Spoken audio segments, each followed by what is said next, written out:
Welcome back, guys, to the Men's Journal Everyday Warrior podcast. I'm your host, Mike Sarraille. We have got what I would consider to be one of the biggest underachievers probably in America. He does not do that much.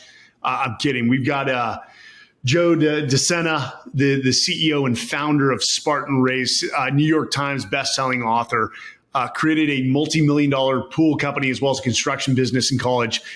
This guy just has no off button, I'm assuming. Joe, how are you today, man? Awesome. Thanks for saying that. You know, I was feeling a little, like my wife said, you know, we've been together 22 years. And she said, look, for the first month or two, it's a lot of fun, you know, you waking up early and doing all this stuff. And it's kind of exhausting now after 22 years. Can you tone it down? So I just assumed it was a bad thing. So I'm glad you just said that. You gave me a little shot in the arm. Well, here's the thing. So my wife, we're only 3 years married, and I'm always on the road. She's like, I thought she knew what she was getting into. High performers are not easy to live with. I have no doubt for your wife and my wife it is. And I hate to self-proclaim I'm a high performer, but I've always got to be doing something. It is. When you say let's go to Cancun for a week vacation, I'm like, yeah, that sounds great. And when I get there, it's like, no, I got to send these emails and I got to do this and I got to do this. And I ruined the vacation for her. Have you figured out ways to turn it off? The only time I've been able to turn it off ever is when I do something really incredibly physically exhausting. If I was to go out on a 48-hour bike ride and I come back to the house and I collapse on the wood floor, like, I feel okay with that. Like, okay, I'm allowed to rest now. You know, otherwise I just don't feel like I'm worthy of resting. I have stuff to do.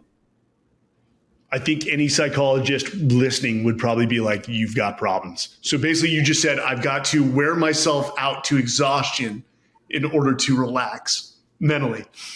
But I don't know. I mean, you don't have to agree with me here, but let's dive into that. I think the rest of the world has problems. I think you and I have it right. I think the rest of the world somehow is okay with just wasting time, sitting on that beach in Cancun, staying in bed for an extra hour. Like, life is so precious and so short. Like, that's a crime almost. It's a crime to just not be doing and getting stuff done and helping and hustling. You know, Socrates said something along the lines, and I'm going to butcher this, that it is a shame or a crime or a sin to have not seen what the human body, your particular human body, could achieve in terms of physique and strength and endurance. And I agree with that quote. It just seems like society has come so far from that. I mean, I've got a new book coming out. You've got multiple bestsellers where, you know, it was Professor Dudley Sargent, Harvard, that advocated for physical training in grammar school, high school. And you know, it's formed around the whole person concept, mind, body, and spirit. But it just seems like, I have one friend that calls it like, it's moral obesity. Moral obesity. Not only, that's a good one. Yeah, not only are we becoming obese, but we're becoming morally obese due to sort of comfort.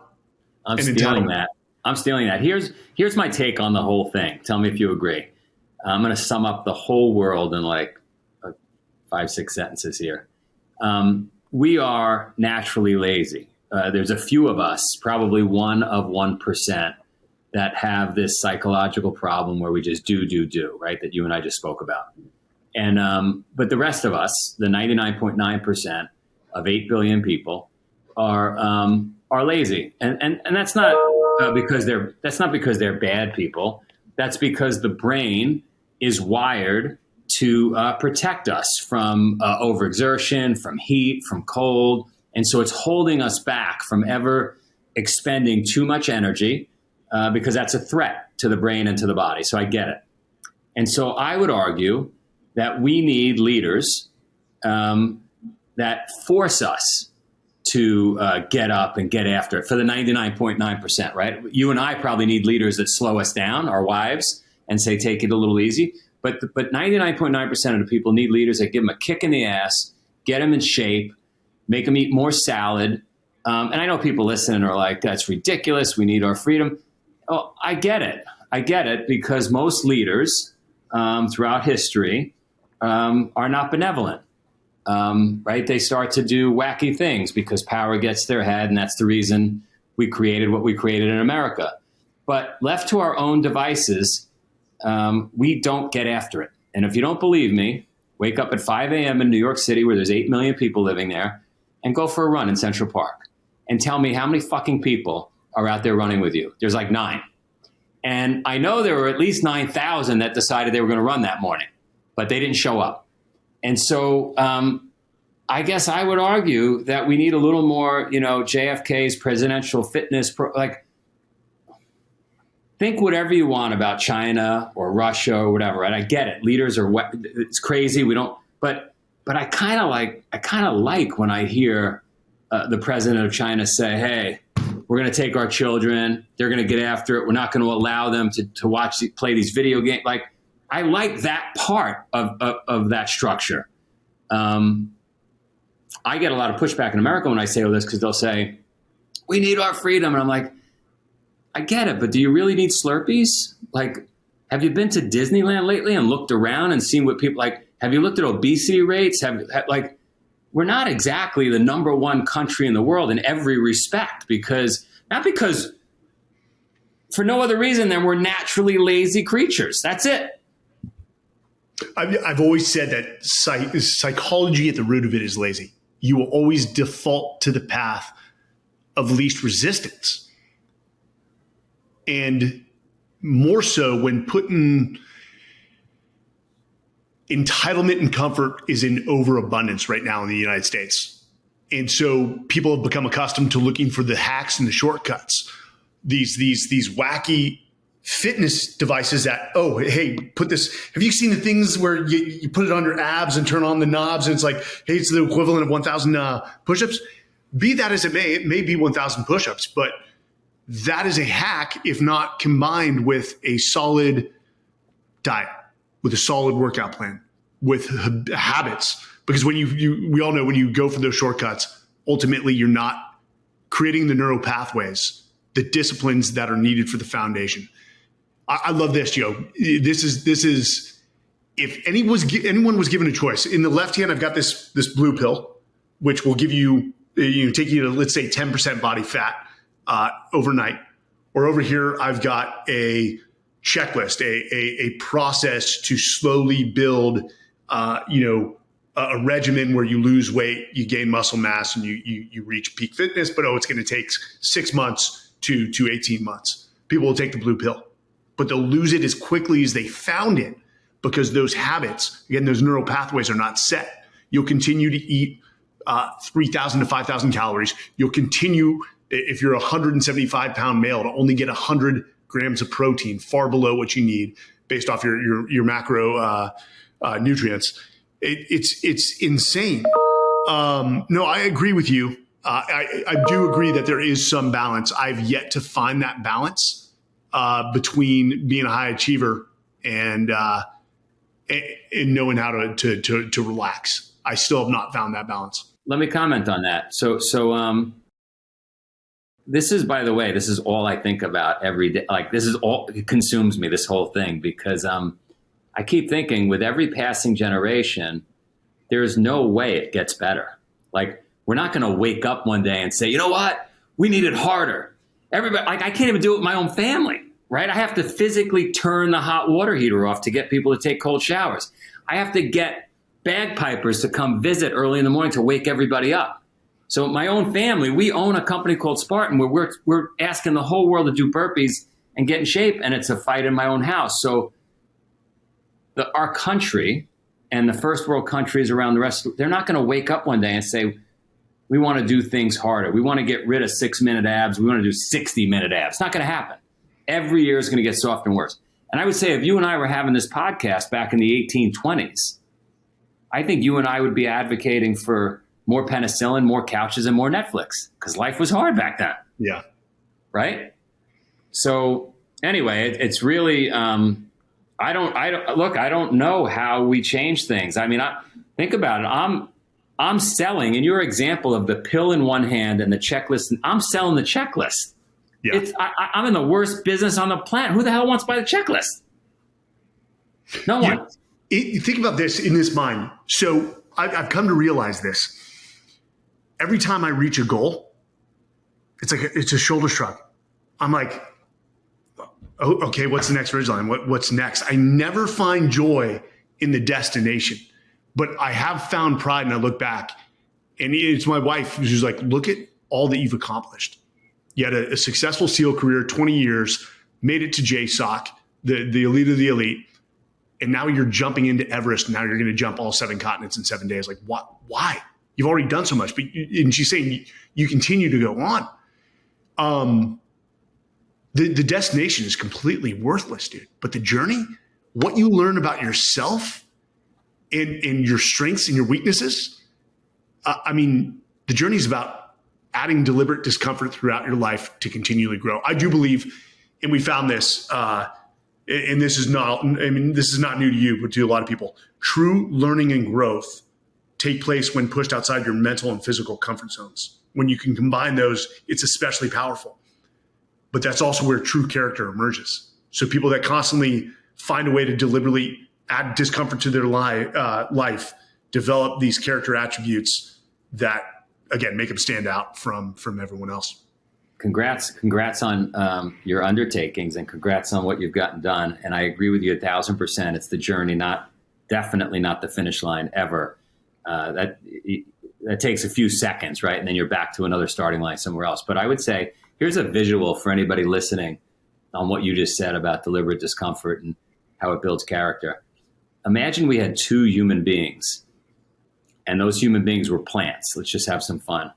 And one of those plants grew up in a greenhouse where they were watered on demand and the temperature was perfect and there was no wind. How would they possibly develop character and resilience and grit?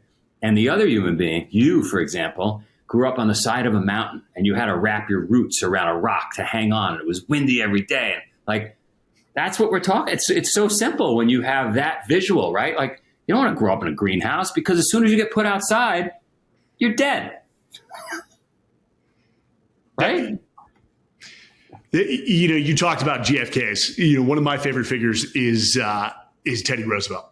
I'm fascinated with that dude. If I had one wish, and when I get to heaven, if that's real, and I'm a Catholic, I will tell the Lord to move out of the way. Where's Teddy Roosevelt? I'm sure I've got a bottle of whiskey for him. I just want to hear those stories. That guy was a beast.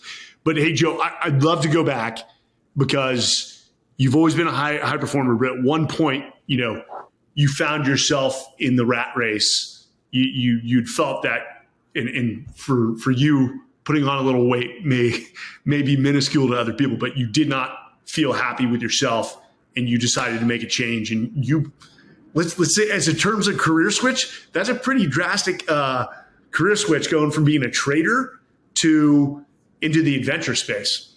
Take us back to that moment, because there may be people where they can actually sort of empathize or find commonality with where you're at compared to where they're at right now. And maybe you may have something for them to get off that damn couch and to leap into action. Yeah. So for me, I was lucky, right? For me, my mom and dad physically fought when I was a kid. And I assumed that fighting came from the struggles of like money. And I assumed that if I had enough resources to be able to smooth out the ups and downs in a marriage and growing a family, that it would make it less likely that my wife and I would fight. So I went on a pursuit to make some money, and I was lucky enough to land on Wall Street, and we were making money. But in order to make money, I had to do a lot of dinners. I had to hang out with people at night. I had to work 24/7, but not physically work, no sweat. It was just stress, sit, eat, talk. And it's no wonder. I mean, we get to live inside this body. If this body is not being taken care of, we don't feel good. The brain is inside the body. So I wasn't feeling good, but I was making money. And I was lucky in that I didn't need to make $1 billion. That wasn't my plan. I needed to make enough money where I could weather the storm and grow a family. So when I hit a number, I said, and now I have to find an unbelievable woman that'll take on this challenge with me. I was lucky that I hit the number. I met the woman, and I had just fallen in love with all these crazy races I found all over the world. And so everything kind of triangulated and came together at one moment, late 90s, early 2000. And I pulled the ripcord and I sold the company, and I moved to Vermont and bought a farm with my wife, got some goats, chickens, made some babies, and started this business called Spartan. And the quickest way to become a millionaire is to start with 10 million and start something called Spartan, because you lose 9 right away. I mean, it's been an absolute disaster financially, but I have a feeling when you and I end up in the heavens, I'm going to be able to pull a favor and get you that meeting with Teddy Roosevelt, because I've gotten so many emails from people that say they're not drinking anymore, they're not doing drugs, they're back with their husband, they're back with their wife, they lost 40 pounds, they gave up drugs, like all this unbelievable stuff. And so I don't get paid in dollars, I get paid in lives changed, Impact. You get paid in impact. Yeah. I've always said the greatest currency in life is not money, it's impact. And those who have it in spades have found a higher semblance of happiness than those with cash. But it's also the same thing, man. How many rich guys have I met who are rich in the bank and poor? I mean, poor in character. Yeah. I mean, the plentiful. Dude, so a book that everyone's got to pick up, Spartan Up. Let me start with this. You've got a fascination with the Spartan culture. What was it about the Spartan culture that pulled you in? I think we didn't get into it. My mom back in the 70s got into yoga and meditation. She started doing trips to India, which was pretty wild for somebody living in Queens, New York. But there were a lot of philosophies coming out of those trips and my mom's interactions with yogis and stuff. And it was around simplicity. It was around not being attached to material things. It was very Spartan in many ways. And that combined with this idea that the Spartans were some of the best warriors, if not the best warriors throughout history. The number one export of ancient Sparta were generals, right? Like countries and city-states would call them up and say, listen, we need somebody fast. We're being attacked. Spartan would show up and solve the problem in about 11 seconds. So easy for a young boy or a man to get excited about the ethos and what Spartan stood for. So, yeah. And by the way, they didn't write down very much, right? They didn't speak many words. So we get to imagine what it was. And they become that Rocky Balboa or Gladiator, or whatever it is in our mind, that the perfect warrior.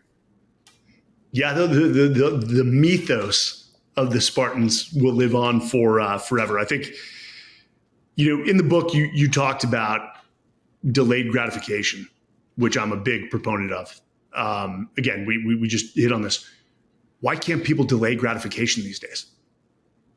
I was just thinking, when you said it, I was thinking about our wives and like my wife said, like, when do we get to enjoy something? Like when like we are delaying for 22 years, we've been married. When is the moment where we get to have the cookie? And I'm thinking maybe it's when we're in heaven. Maybe that's when maybe we do it at the end. But I think people can't do it for every reason we said. Here, I'm a believer. If we had a whiteboard behind me, right, and the top of the whiteboard, if you could envision it, is complete like success. You've got everything in life: the perfect woman, all the cars you want, all the money. You've achieved everything you thought was incredibly valuable. The bottom is like you're just struggling for water, food, and shelter. Most of us live somewhere in the middle, maybe 60% up the board. So draw a horizontal line across the board.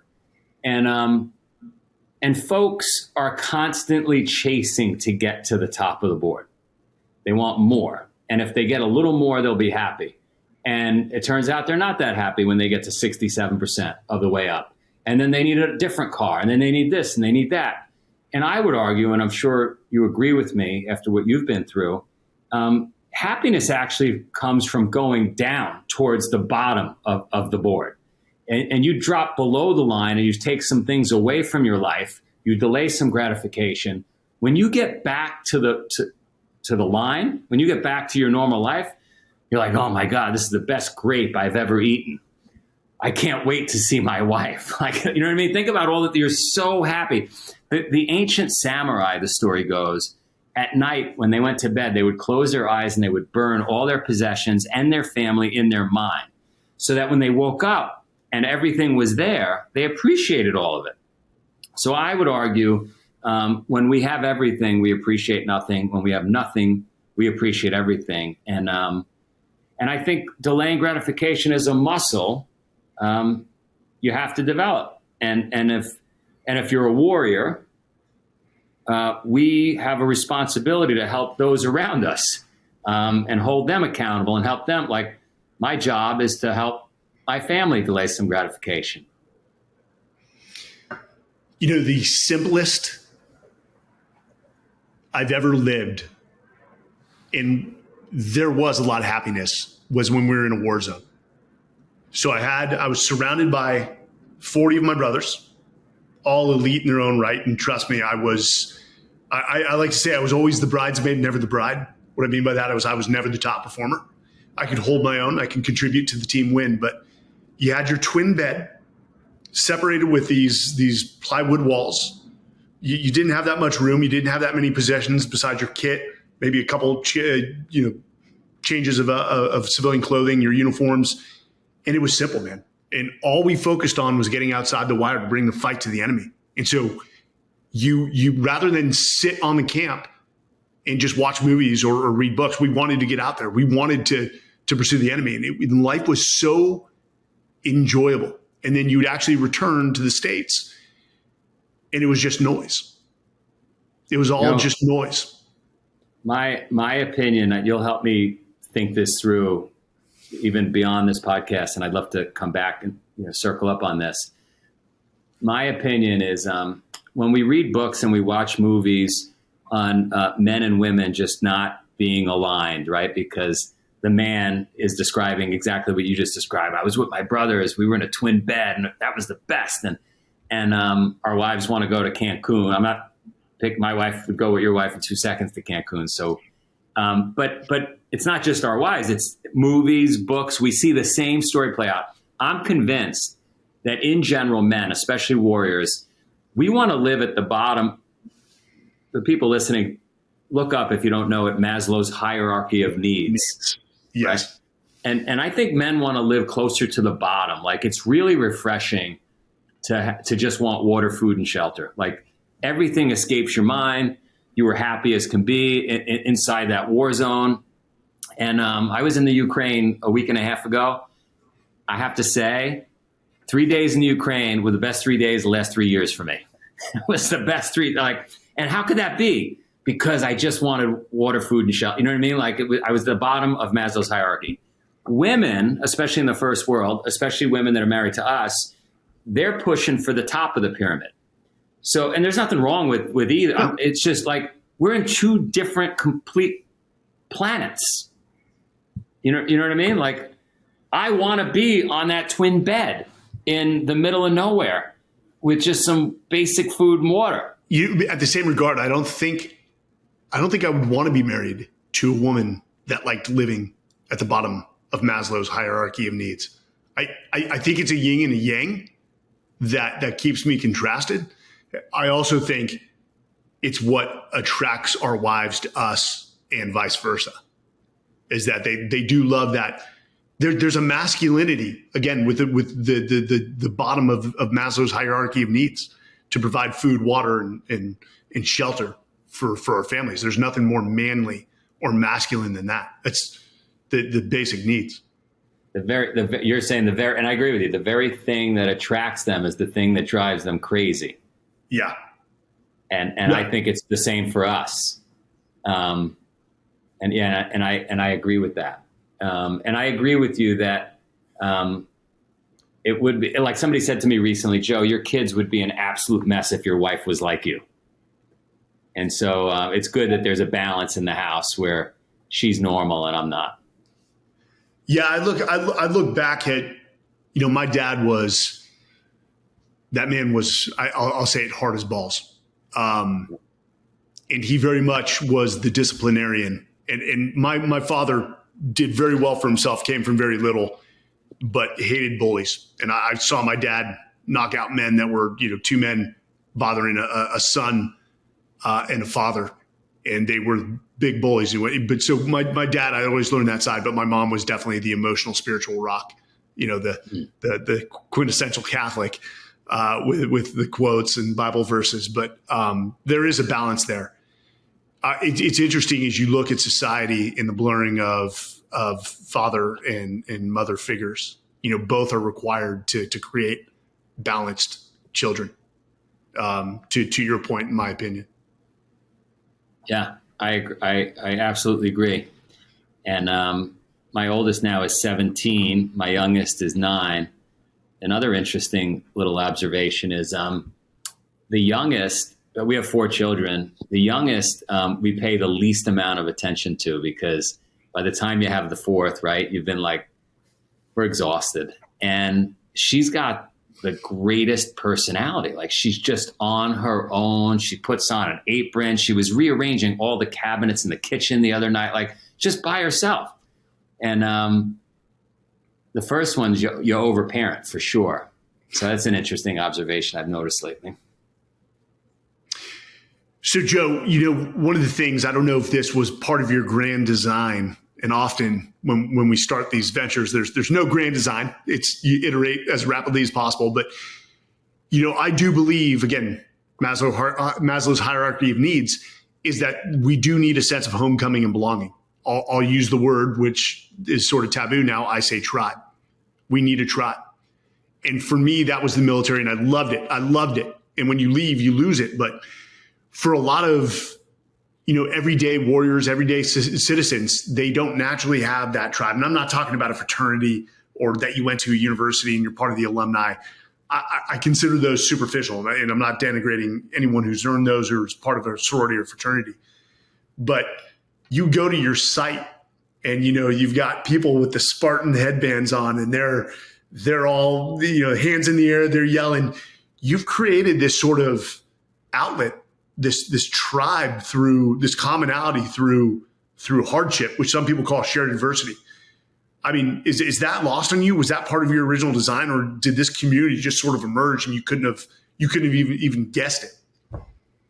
When we started back in 2022 years ago, my vision was, I thought there were 50,000 people globally like you that would climb Everest, that would row a rowboat across the Atlantic, that would do a 500-mile run.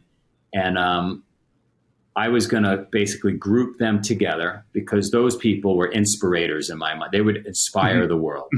The first few races I put on were very long distance, and very few people showed up for them, of course.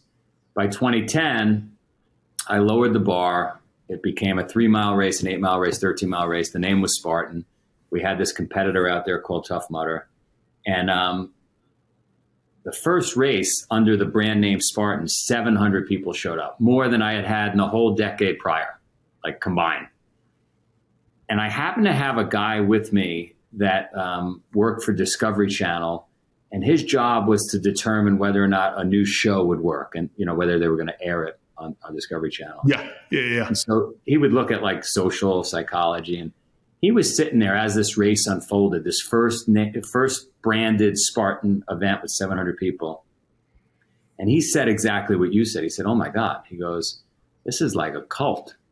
He said, they're finding commonality, community, they're transforming. This is unbelievable. They're getting dirty. And he was laying it all out in a much deeper sense than I had a start line, I had a finish line, I had cool obstacles, but he was going a lot deeper for me. And I just didn't know. And we put on a second race and third race, and sure enough, he was right. It became church in some ways for folks that maybe didn't grow up like you did or I did, where they went to church. It became a place where they could, it was clean, it was healthy. They weren't drugging and drinking, right? They were forced to lead a clean life leading up to the event. Everybody was nice. There was shared suffering. And then before you know it, you've got, 40,000 tattoos out there with Spartan. Who doesn't want a Spartan tattoo, right? And it's got a connection to the military. It's got a connection to UFC. It's got a connection to, like CrossFit, and it became church. Now you guys are expanding. I think we just had Yuri on from, forgive me, I'm going to Outlander. From Highlander. Yeah, Highlander. Yuri. Yeah. And so you've basically taken them on to assist them and stand that up. I mean, are there plans to expand beyond Highlander and Spartan, or is there a grander vision for what you've built? Yeah. So there's a company, LVMH, public company out of France, that owns a bunch of high-end brands that sells all kinds of stuff that people don't need. Fancy scarves and, briefcases and pocketbooks and stuff and shoes. And I said, why can't we be like that? Why can't we be a house of brands, but we would be like a house of hard? So you don't know what Mike or Joe or whoever is going to be excited by that's going to get them off the couch. It might be a Highlander hiking event. It might be the toughest mountain bike race in the world, a paddleboard race across Hawaii. Can we curate all these different disciplines under one house, gain some efficiencies because, this is what we do. And so that's the vision. I just didn't expect that COVID would hit and we would be surrounded by the enemy 360 degrees and out of ammunition. But other than that, yes, that's the plan. So COVID, you guys must have that was a good one. Down the hatches and embrace. Yeah, that was a good one. He said something similar. He said it was especially as Highlander was starting to pick up traction. He said the timing could not be worse. Well, when COVID hit, we had already sold 450,000 entries for 2020. So I had 450,000 very angry people that couldn't race, couldn't get their money back, and they just wanted to kill me.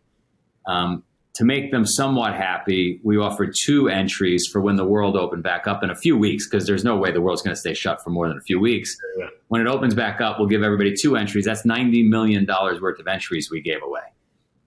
So when we went to open the world back up, finally in 2022, you've got to burn through $90 million of free entries. So to say, but listen, I'm alive. I got my fingers and toes. Yeah. I'm sitting here talking to you. I got no complaints. Would you guys ever consider doing this for grammar schools, setting up lesser obstacles just to get kids the thrill of negotiating this thing?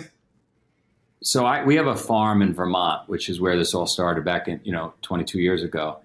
And on the farm during COVID, I started this thing which is probably just like the word tribe is a problem right now. I'm sure that we call it the death camp because kids get excited when they hear death camp. You can call it death. We'll change it to death week. So I wanted it for my kids, basically buds training for kids.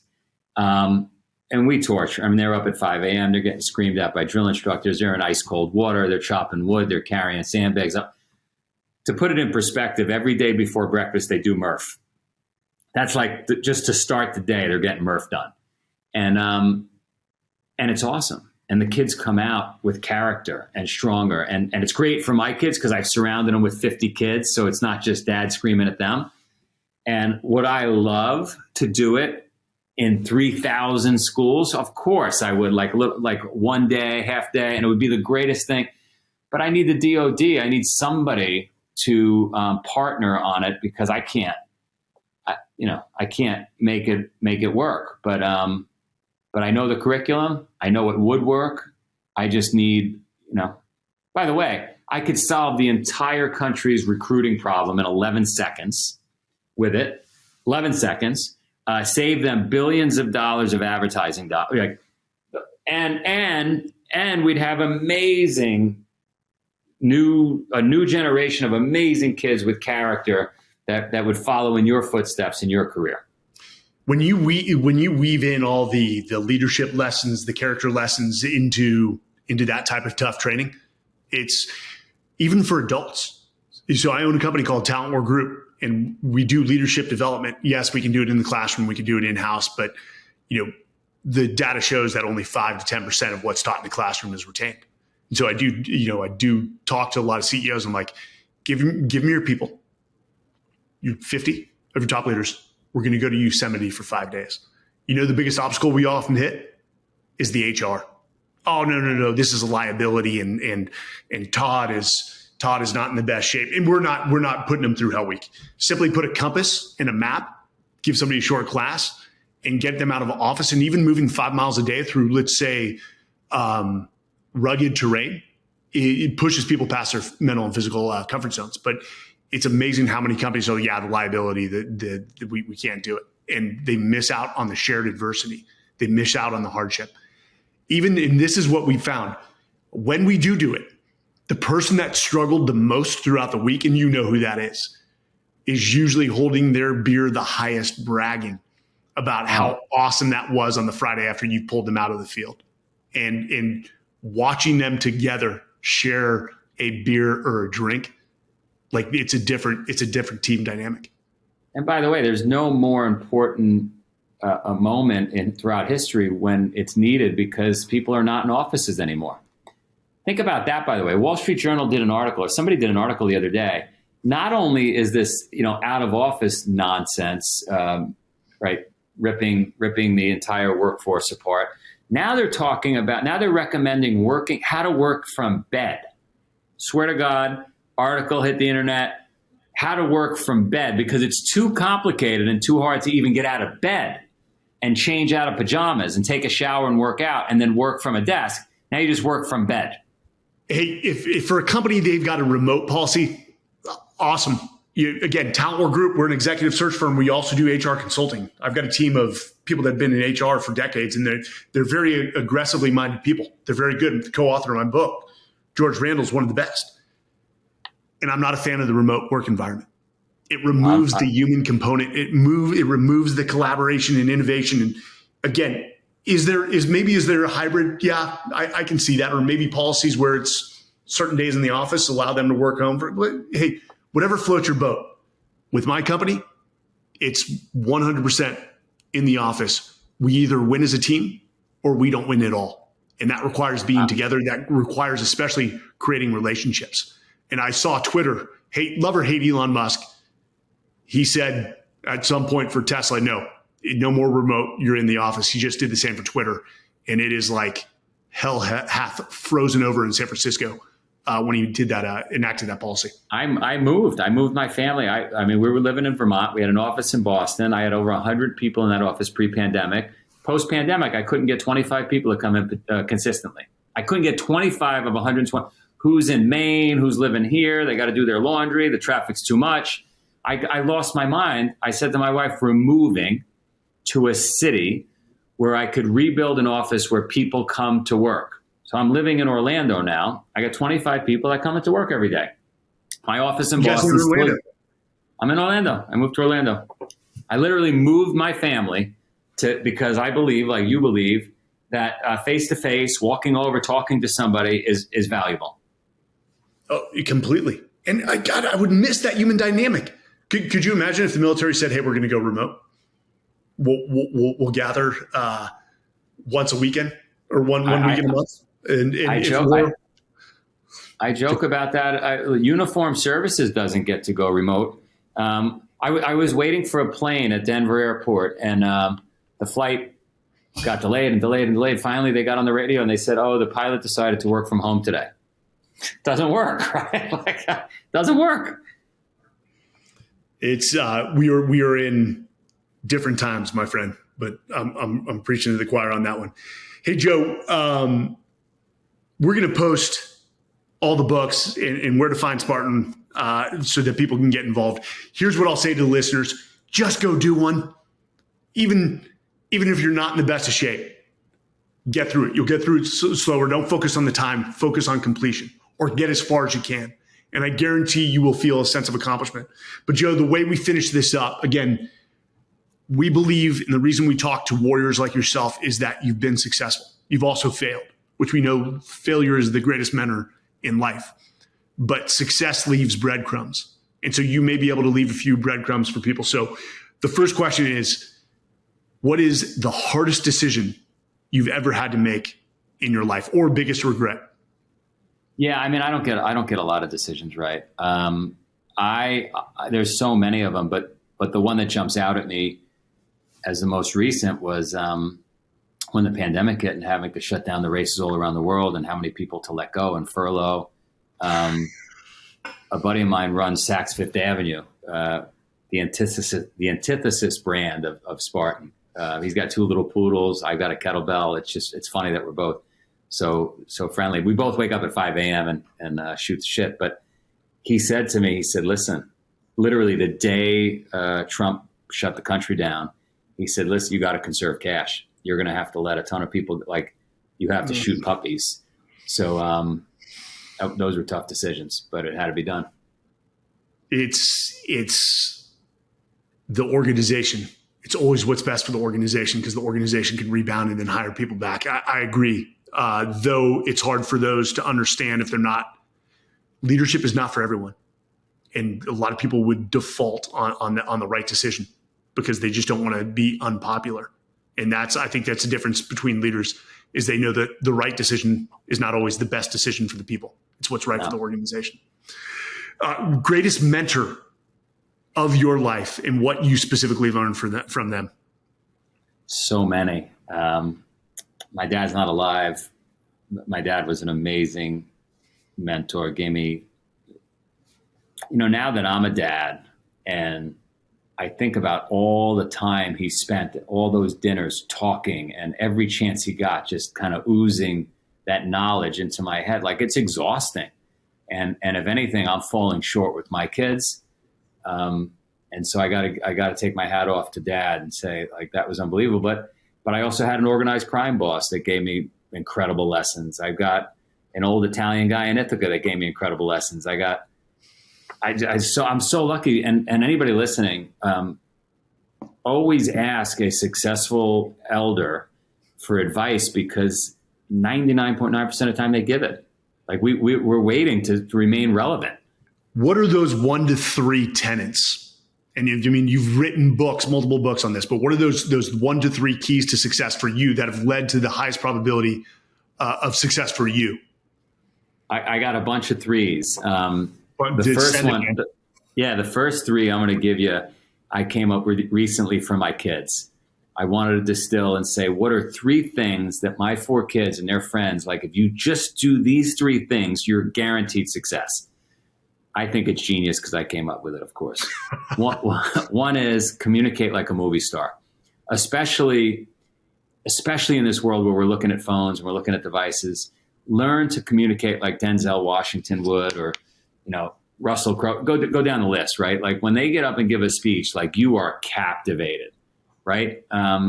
Gabby Reese is an amazing communicator. When I'm with her, she makes you think you're so important. So anyway, communicate like a movie star. Secondly, work like an immigrant. And for anybody out there, if either of us upset you with our words, remember what my mom said, which is, sticks and stones will break your bones. Words should never hurt you.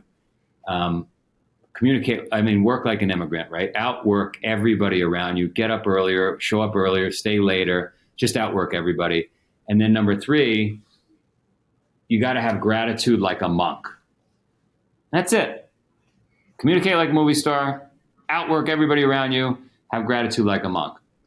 Now, gratitude like a monk. Explain that one. Dive into that. Well, just appreciate, like we talked about earlier on the whiteboard. If you're living even if it's just mental and you're living in that place where you just have to have water, food, and shelter, you just appreciate everything above that. I remember I didn't know I had COVID, and I was out on a 65-mile run this summer because it's a long story. And I didn't know why. I was like sweating. I was dying. I didn't have my wallet, and this woman on the side of the road was selling fruit. And I convinced her to give me a little bunch of grapes. They were the greatest grapes I ever, it was unbelievable. Like I still think about these grapes. And so I was so appreciative of the grapes. Now, if you're eating grapes every day and you're living on Park Avenue and these grapes are terrible, they're like, you know what I mean? It makes for a shitty life, and it makes for folks around you don't like being around you. So you got to be incredibly appreciative of everything we have, because anything is better than dead. That's the way I look at it. Now, let me give you 3 that I got from my mob boss neighbor when I was a kid. His name was Joe De Sena. He was the boss of the Banana organized crime family. And in my preteens, he invited me over to clean his swimming pool, and he was going to teach me how to be in business. And the first day I was there, he said, listen, he said, I told you to come over at 8 a.m. On time is late. You got to be here 7:45. He said, whenever you got to go to if I'm going to recommend you to my friends or whatever, you always got to be early. Can't embarrass me. He said, secondly, if I'm paying you or people are paying you to clean the pool, you got to go above and beyond. I want you cleaning the lawn furniture, straighten it up, the shed, clean the windows. When people come home, when I come home, it's got to be like, oh my God, I can't live without this kid. And then third, never ask for money, which is counterintuitive. If you're running a business, you want to have your hand out, you want to collect money. He said, listen, if you do a good job, you show up, before you're supposed to be there, you go above and beyond, you'll get paid. But don't show up with your hand out asking for money. And those 3 things have served me incredibly well in life. So that's interesting coming from a mob boss. I know. I love that. At the end of the day, the mob is still a business, just like every other profession. Yeah. Maybe one of the oldest. Joe, when all is said and done, be that 40 years from now and the time comes, man, as you look back, what's going to be the legacy for you? What's the legacy that you wish or want to leave behind? So here's a great one. So I get a lot of time to spend in ancient Sparta. And I had a Cambridge professor meet me at the ruins, which is not really much of a ruins because the Spartans didn't believe in legacy. What they believed in was, we got to do a great job in the here and now. And if we do a great job in the here and now, legacy just happens. But if you spend all your time working on leaving a monument or leaving this thing or leaving that thing, you're not doing a great job in the here and now. So I would say, I just want to do a great job now, and whatever happens, happens. But this is counter to what the ancient Spartans said, and maybe I'll piss them off and they'll roll over in their graves. But I do want to build a monument in ancient Sparta for the 300 with 300 tombstones around it. So maybe that's what people will remember me for. Are you working with the government over there to try to get it done? Yeah, that's awesome. That's awesome. That's again, that story, whether they wanted a legacy or not, has inspired millions. I remember seeing that. I know. I remember our whole recon platoon went and watched that together. And when we went this is San Diego, the theater had other Marine platoons and Navy sections. It sold out for weeks. Amazing, man. Amazing. Yeah. Well, Joe, I can't thank you enough, again, for the nuggets that you've left all of us. For everyone, just go to Spartan.com, and your next adventure is just one click away. I'll go one further. Anybody listening, anybody watching this, it's on us, whether it's a Spartan, a Tough Mudder, a DEKA, a Highlander. Commit by year end. As long as you commit by year end, send you an email. They want in, they want to challenge themselves, and it's on us. Because I know how powerful it is, and I know you'll become addicted because everybody does, and we'll have some fun. That's a huge offer there, Joe, and I know for the listeners, they will be thankful and grateful. Well, Joe, thanks for joining us. For all the listeners, thanks for joining another episode of the Men's Journal Everyday Warrior podcast.